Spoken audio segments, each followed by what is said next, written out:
24 மணி நேரத்திற்கு முன்பாக பாரதிய ஜனதா கட்சி என்கின்ற உலகத்திலேயே மிகப்பெரிய கட்சிக்கு 45 வயதான ஒரு இளைஞரை பீகாரில் இருந்து இந்த செயல் தலைவராக தேர்ந்தெடுத்திருக்கிறது இந்த கட்சி. திரு நிதின் அவர்கள் 45 வயது இளைஞர். தேசிய அரசியலில் இருப்பவர்கள் ஒரு சில முக்கிய தலைவர்களை தவிர நாடு முழுவதும் அறிந்த தலைவர் அல்ல அவர்.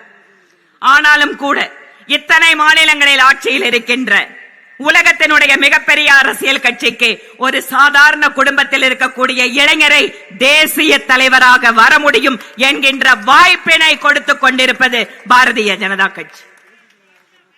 மேடையில் இருக்கக்கூடிய, ஏன் இங்கு எதிரே அமர்ந்திருக்கக்கூடிய சாதாரண தொண்டன் கூட இந்த அரசாங்கத்தின் அல்லது கட்சியின் உயர்ந்த பொறுப்பை அடைய முடியும் என்கின்ற ஜனநாயக தன்மை இருக்கக்கூடிய கட்சி பாரதிய ஜனதா கட்சி.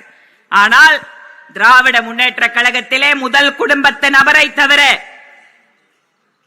அந்த கட்சிக்கு எத்தனை தியாகத்தை செய்திருந்தாலும், எத்தனை காலம் உழைத்திருந்தாலும், முதலமைச்சர் என்கின்ற நாற்காலி அது கோபாலபுரத்து குடும்பத்திற்கு மட்டுமே சொந்தமானது.